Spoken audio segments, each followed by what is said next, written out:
Alhamdulillah wa salatu wa salam ala nabiyyina Muhammad wa ala alihi wa sahbihi wa sallam.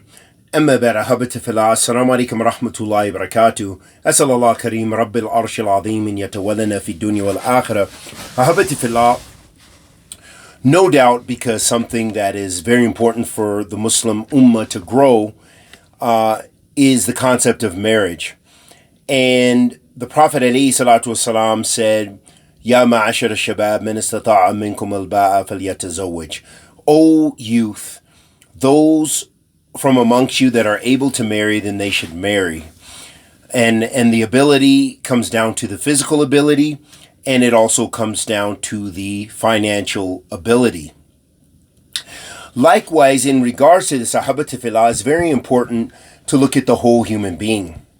And that is because sometimes people marry people who are mentally unstable, and they see the signs, but they choose to ignore them. Or they may not be aware of it, but sometimes people have had so much trauma in their background that there is a good chance it might manifest itself in the marriage when things are not as rosy and lovely like flower petals and so forth.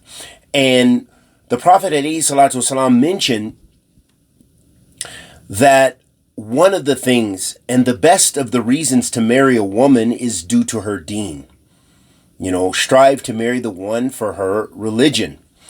And likewise, for the women to marry a good man that is good in his religion. And I don't mean that he's good at just preaching about it or talking about it or looking like it, but there requires investigation. There does require investigation into the religiosity of a person, of a man and the woman, and things that can be helpful, but are not a guarantee, obviously, as if they are blessed with a Muslim family. If they aren't, for many of us who are reverts, we come to Islam, so we don't have that. We didn't have that same Islamic tarbiyah necessarily, but some of us have had very good tarbiyah. But the point is that it's so important to do some investigation or find out how are the individuals with their mothers. How are they with their fathers if their fathers are living? How are they with their grandmothers if their grandmother's living? And if you see the positive of how a man interacts with the women in his family, then this is a sign of goodness. And if you see the opposite and excuses of why he is disobedient to his mother, why he disrespects his grandmother and his other relatives, then you know that's a sign to possibly beware of such a brother. Likewise with the women. If you find a woman, she outwardly appears religious, but yet she has severe trauma, then this can manifest itself in the marriage. It can manifest itself also if her relations are not good with her mother and good with her father. And there could be a variety of reasons. We're not exploring that, but there could be a variety of reasons. Sometimes there are parents that are just not good, parents that abandoned, parents that were abusive. But however, in general, those are the general traits that you look for in a spouse. Because the ones that are far from that, you will find great difficulties. And one scenario that I've witnessed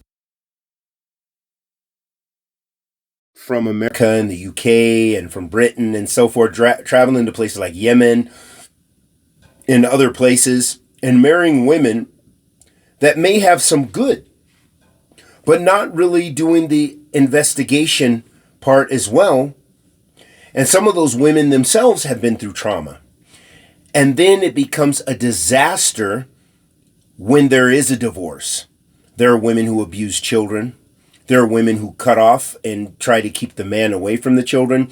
There are many disastrous case scenarios, and we've witnessed it countless times. And so it's very important. There are no guarantees.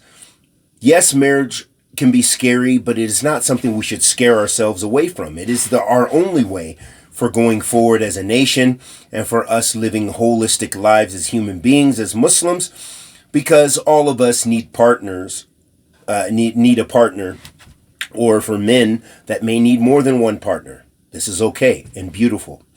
And so it's very important for us to know and understand this, ahabatifillah, and just to be conscious and aware and cognizant when choosing a spouse. And as we said, the Prophet ﷺ gave us the beautiful direction to marry the woman for her religion. Likewise, the woman should marry a man for his religion as well.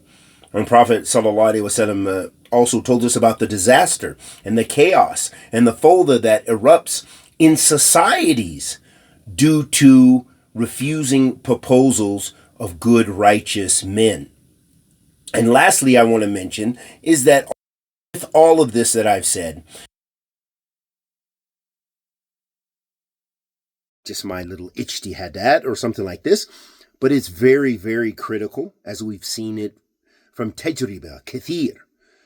Many examples from people who are not pleased with one another, who are religious couples, but maybe because of background or what have you, it was very easy for them to fall apart. Why? Because of the lack of attraction. So attraction is a very important part of marriage as well. And people should know that.